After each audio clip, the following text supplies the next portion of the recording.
My name's Natalie Pierce. I'm 27. And that lunch? It was the last time I ever let them speak to me like that. The white linen tablecloth did nothing to soften the slap of my mother's words. I gave your sister $1.7 million, she said casually, plucking a cherry tomato off her overpriced salad. It was a better investment.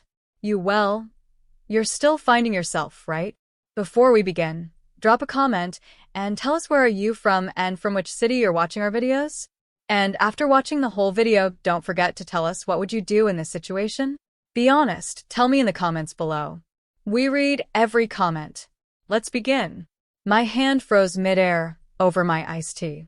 My lips twitched, not in surprise, but restraint. Across from me, my father leaned back, arms folded over his polo shirt like he was a guest of honor at some victory banquet.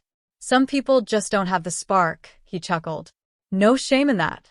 But it's time you start contributing. You can't live in that guest house for free forever. Mom reached into her purse, pulled out a trifold paper, and slid it across the table. A rent invoice. Signed. I looked at both of them, my own parents, giddy with themselves. Giddy at the thought of squeezing rent money from the daughter, who cooked their dinners, mowed their lawn, and hadn't asked for a thing in years. I took a slow breath and smiled. You're right, I said. It's time I started contributing. Just not to this table anymore. Their smug expressions twitched, just a little. You're being dramatic, my mom scoffed. But I was already rising from my seat. The waiter approached, and I handed him my credit card before my dad could stop me.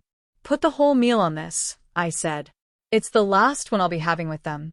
He looked at my parents. They said nothing. Not a protest. Not a thank you. As I stepped out into the parking lot, the late afternoon sun hit my face like a spotlight. Warm. Blinding. Freeing. I didn't cry. I didn't scream. I didn't even text my sister, who I knew was probably sipping champagne in her Golden Glass salon downtown, funded by the people who couldn't spare a dime for me. I drove. I drove until the palm trees disappeared and downtown LA blurred into low-rises and warehouses. My fingers tapped the steering wheel in rhythm, brain buzzing, not with anger. Anger was easy, but with a sharp, electric kind of clarity. They thought I was nothing. An artist without direction. A dreamer who painted walls and watched YouTube tutorials. Who once turned down a scholarship to Parsons to stay home and take care of my grandmother when Mom didn't want to. I remembered that year.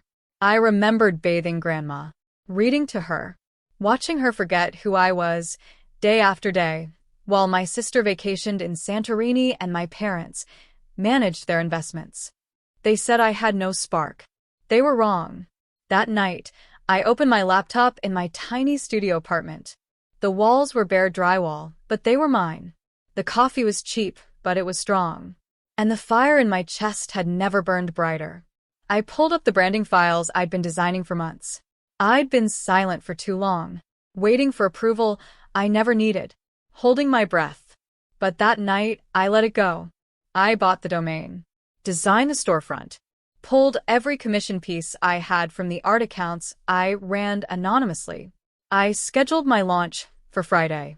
Pierce Prints, I whispered to the empty room. Custom art. Limited run designs. Prints, murals, digital packages. I'd built it in the shadows of that guest house, after mowing their lawn, after reheating their dinners. Every click that night felt like a step out of their shadow. They thought they broke me at lunch. They had no idea. The next morning, my phone lit up with a message. From Ava. Mom said you stormed out. You okay? By the way, want to design the art wall at my salon? Could be a fun sister collab. I stared at it for a long second. Delete. Then came the call. Mom's voice sharp, already rehearsed. Natalie, your father and I want you to know we didn't mean to hurt your feelings. But you really should consider moving out soon. You're an adult. I let her talk. Let her fill the silence with half-hearted excuses. Then I said, I'm launching something this Friday. You should watch closely. You'll want to remember what I looked like before I made it. Click. Friday came like a thunderclap. I had barely slept, barely eaten. My hands were shaking when I hit publish on the site. I designed every image, coded the interface from scratch. I'd even used my last $300 to promote on 3 local platforms, targeting art collectors, design agencies, and home decorators. The orders started coming in. Then more. By 5 p.m., my phone wouldn't stop buzzing. My prints were shared by a mid-tier interior influencer. Then a popular Twitch streamer bought my Grit and Glow mural set for his streaming wall and tagged me. By midnight, I'd sold out 3 collections. I was booked for 5 private commissions. And my digital storefront had over 80,000 hits. That weekend, I made more than I had in the last 4 months combined. By Monday, I had to hire 2 freelance assistants. By Thursday, I was signing a rental lease for my first studio loft in downtown LA. I was no longer the other daughter. I was Natalie Pierce, CEO, creative director, and the spark they said I never had. But I wasn't done. Not yet. Because I hadn't told them. I wanted them to see it with their own eyes. Not through a screen. Not through my sister's filtered life. I wanted them to walk into it. And fall silent. Like I had so many times before. The silence was beautiful. I watched from behind the white curtain as they walked into the gallery, eyes blinking beneath the soft lighting. The space smelled like fresh paint and citrus, the walls lined with my latest collection. Bold, moody pieces titled The Forgotten Daughter. I hadn't invited them, but I made sure they'd be there. Ava came first, heels clicking on the polished floor, her hair in soft waves, camera already out. She thought it was just another gallery opening to add to her feed. Then Mom walked in, clutching her wine glass like a trophy. Then Dad, looking around, confused by the crowd of investors and well-dressed creatives murmuring praise over brush strokes and texture.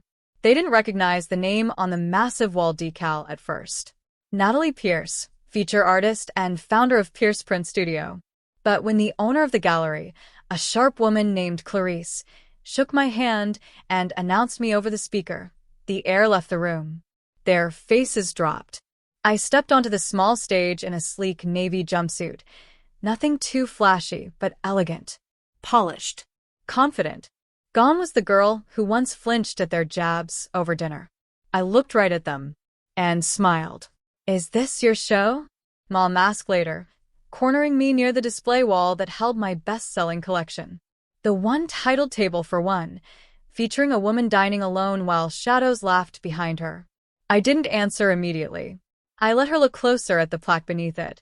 Inspired by the last lunch I ever shared with people who said they loved me. A flush rose to her cheeks. She stepped back. "You could have told us," Dad grumbled. "You made us look stupid." "You told me I didn't have the spark," I said evenly. "Why would I share it with you before I knew it would ignite?" He blinked. Said nothing. But Ava did. "Okay, so you have an art thing now," she scoffed, eyes darting to the crowd that had gathered near my corner prints. "Don't act like it's some empire. This isn't Shark Tank." My eyes narrowed. That was always her problem. She only respected success when it came with applause. She only recognized value when someone else confirmed it first. "Actually," I said softly, "the mural I installed last week at the Fortune Tech HQ, it just got licensed for national campaign use. The deal closed yesterday." Her jaw slackened. I leaned in. They paid 6 figures for a 2-week turnaround. Ava froze. She opened her mouth, probably to fake a laugh, but I walked past her before she could recover. 2 days later, Ava's name appeared in my inbox. Subject: Urgent, sister favor. I let the message sit for hours. When I finally opened it, I found a long, winding email filled with sugary praise and fake warmth, ending with, "The salon's struggling. Traffic's down. We want to redesign the whole look, new murals, vibe, something powerful. Something you. I'd love for you to paint it. Your fee, of course. Let's help each other shine. Ava." I closed the email, laughed once, and clicked archive. Success didn't fix everything. That's what no one tells you. It doesn't erase the ache. It doesn't retroactively fix the years you gave, the moments they stole, the quiet tears cried into an empty pillow. And just when you think you're rising, you learn people will pull at you harder than they ever did when you were still beneath them. I found that out the hard way 3 weeks later. My studio was humming. Bookings were full through the summer. I'd even partnered with 2 local nonprofits to design community art walls for shelters and rec centers. Then the email hit. Subject: legal notice. Allegation of trademark infringement. From a law firm representing Ava Pierce Enterprises, LLC. Apparently, she had preemptively registered Pierce Prints as a lifestyle salon and beauty goods brand the same week I launched. And now she was alleging brand confusion. She was trying to steal my name. I stared at the screen, heart thudding like a war drum. She hadn't succeeded in creating a name for herself, so she decided to take mine. I met with my lawyer that same day. Legally, he said, adjusting his glasses, it's a gray zone. You built this business under the Pierce Prints name. You've sold thousands of pieces. You have a digital trail, dated timestamps, client lists. But she filed the name under a different business category first. But she's the one trying to branch into my field, I argued. Art, murals, home design. Exactly. We'll fight it. He leaned forward, lowering his voice. But this will get ugly, Natalie. I nodded. I was ready for ugly. They'd called me the weak link. They forgot what happens when a chain finally snaps. Ava's next move was predictable and pathetic. She launched a limited salon product line called Pierce Prints, essential oils, wall diffusers, some Pinterest-looking wall art. She hosted an influencer event with pastel balloons and fake smiles and posted it everywhere with a caption. Family means building together. Like I was part of it. Like she hadn't just stabbed me in the back and twisted the blade. But she made one mistake. She thought my silence was weakness. She didn't realize silence was just my wind-up. The revenge wasn't loud. It was deliberate. Precise. I didn't make call-out posts or trash her publicly. I just did what she never expected. I built bigger. I rebranded quietly under my full name, Natalie E. Pierce Studios. And then I launched a new line called Unwritten Contracts. Every piece told the story of betrayal masked in family love. Paintings of daughters holding burning houses. Of girls holding their own names stitched back together from pieces. It went viral. TikTok, Reddit, Instagram Reels. People shared their own family betrayal stories in the comments. My store sold out in 11 hours. And then, a Forbes local impact article dropped. Headlined, "This LA artist turned family pain into a 6-figure art brand, and her work is just getting started." Her face wasn't mentioned once. But my name was everywhere. The morning Ava's salon went dark on social media, I knew something had cracked. No new posts. No curated boomerangs. No photo shoots in front of ring lights. Just silence. Then came the text from an old mutual friend. "Hey, did you see Ava's sponsor pulled out?" Apparently, she missed payroll too. Yikes. I didn't reply. Not because I didn't feel something, but because I did. It wasn't satisfaction. It wasn't gloating. It was a strange, quiet ache. A reminder that even revenge had its limits. That watching someone unravel, especially someone who shares your blood, doesn't fill the holes they once carved into you. But it wasn't over yet. Not by a long shot. That same week, I received a letter. Handwritten. In soft, loopy script I hadn't seen in years. From my grandmother. It had been buried deep in a box of art supplies I brought with me when I left my parents' house. I hadn't opened the box in over a year. But there it was. A sealed envelope with my name on it. Inside, just a single sheet of paper. "Natalie, my quiet girl with the bright hands. I know they don't see you. But I do. The day I changed my will, I told the lawyer not to call you mother. I told him to call you. Everything I saved gets for you. Because you stayed. Check the storage unit. 4218 Mulberry. The key is taped under the top drawer of my sewing desk." I froze. That sewing desk now sat in the corner of my studio, used to hold sketchbooks and ink bottles. I pulled open the top drawer, reached under, felt the cool metal of a taped key. The storage unit was old, dusty, the kind that felt like time had folded in on itself and decided to take a nap. But inside was proof. Bank documents. Certificates. Stocks. Deeds. She hadn't just left me a few trinkets. She'd left me everything. Her estate. Her art. A trust fund that hadn't been touched in over a decade. And a signed statement from her attorney, clearly indicating she'd bypassed her daughter, my mom, entirely. I stood there in the stillness, holding the papers, heart pounding with 1,000 memories. Her voice. Her wrinkled hands guiding mine over sketch pads. Her words. You have the kind of fire that doesn't shout. It just burns longer. They'd lied to me for years. Told me she left nothing. That she had forgotten everything before she passed. But they knew. They hid it. They stole it. That night, I didn't sleep. I gathered everything. Scanned the legal docs. Contacted the lawyer listed on the will, who confirmed every word. My mother had tried to keep me small, even after death. But Grandma had made sure I'd rise anyway. I posted a story on my art page, not calling names, not revealing family drama. Just a video of me unlocking the storage unit. Then flashes of the old paintings. The trust paperwork. And a quiet caption. Sometimes the people who gave you nothing were just hiding what was already yours. It exploded. Comments poured in, people sharing stories of being overlooked. Betrayed. Left out by their own blood. They didn't know it was about my mom. But she did. And she called me the next morning. Natalie, she began, her voice tight. Why are you dragging this into the public eye? I didn't name anyone, I said calmly. But if you feel exposed, maybe that's not about me. You don't understand what we went through, she snapped. We had plans. We were going to tell you. No, you weren't. I cut in. You were going to bury it with her. Just like you tried to bury me. Silence. Then, softly. I didn't think you'd make it, Natalie. My throat tightened. I know. She hung up. Later that day, Ava posted one last picture to her salon's account. A selfie. Face swollen from crying. No filters. No edits. Captioned. Turns out the sparkle they sold me wasn't real. But my sister? She built her own. It didn't make me feel better. But it made me feel seen. Maybe for the first time. It was supposed to be just a small art pop-up in San Diego. 3 walls.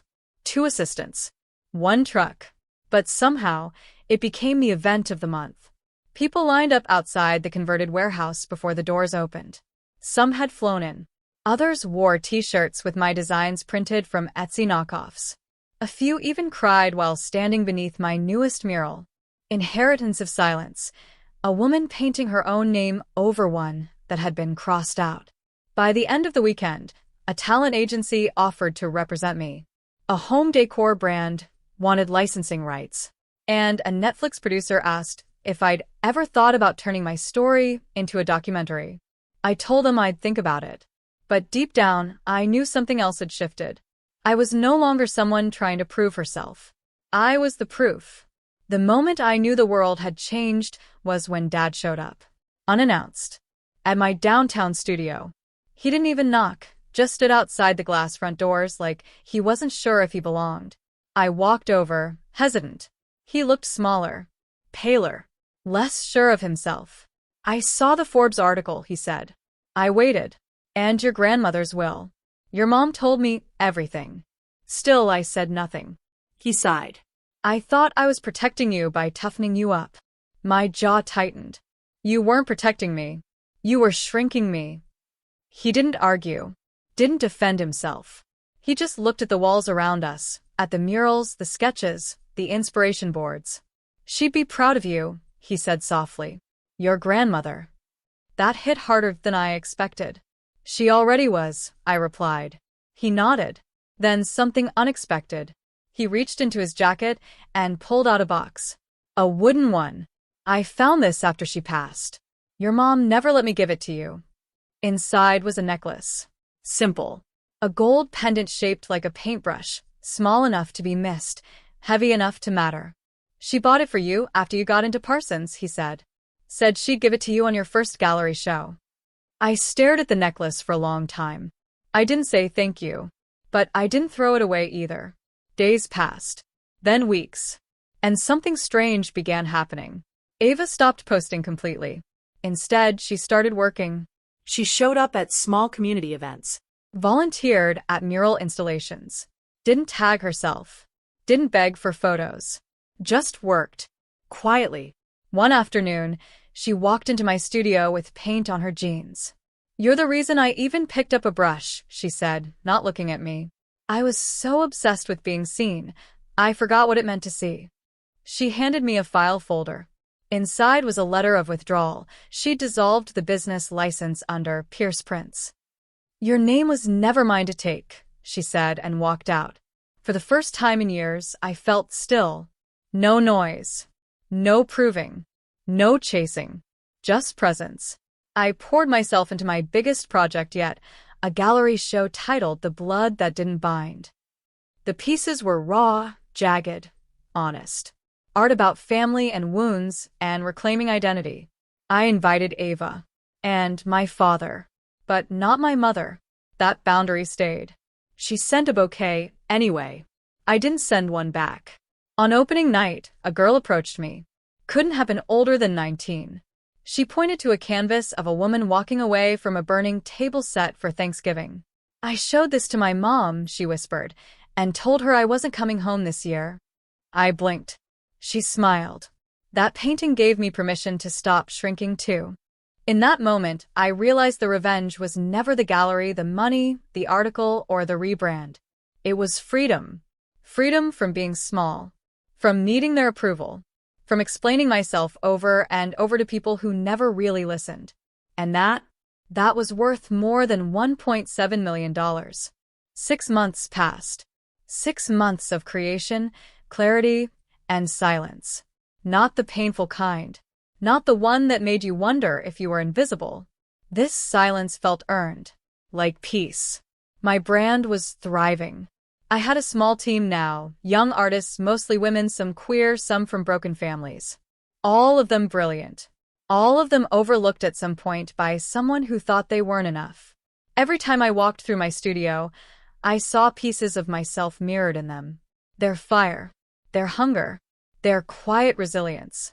And I knew this was the spark my father said I never had. Then one morning, a call. It was Ava. Her voice was calm. Too calm. "Mom had a fall." I didn't speak. "She's okay," she added quickly. "Bruised hip. But she's asking for you." My throat closed a little. "I'm not coming to the hospital," I said. "She's at home now. She's different, Nat. I don't know how to explain it, but she's been going through all of Grandma's journals. I think she sees it now." My voice stayed level. "Some things can't be undone with a fall."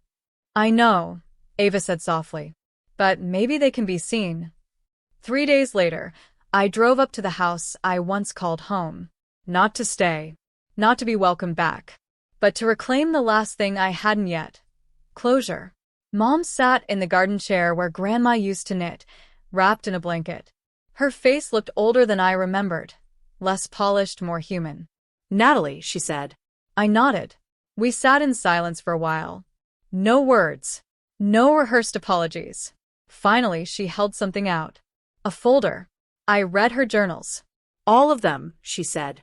"She loved you. So much." I think I was jealous. For a long time. I opened the folder. Inside were photos, me as a child, painting with Grandma. Birthday cards. Sketches I'd thought were lost. And a letter in Grandma's handwriting labeled, "For my daughter, when she's ready to know why she lost her own." I handed it back. "I don't need that answer anymore," I said. She looked stunned. "Why?" "Because I stopped waiting for you to see me. I built a life without your validation. I made peace with the fact that I was never the investment you wanted." Her eyes watered. I didn't cry. Not because I didn't feel, but because I'd already done all my grieving years ago. I stood. Before leaving, I looked around the backyard one last time. The swing set was still there, rusted, crooked, and never repaired. Just like our relationship. A month later, I made one final move. I purchased a modest building near Echo Park and turned it into a community studio. Studio Spark, for girls who'd been told they weren't enough. For young artists who needed space, supplies, and someone to believe in them. I didn't name it after myself, because this wasn't about me anymore. It was about every daughter who walked away from a table that never saw her worth. Every woman who rebuilt herself from dust and doubt.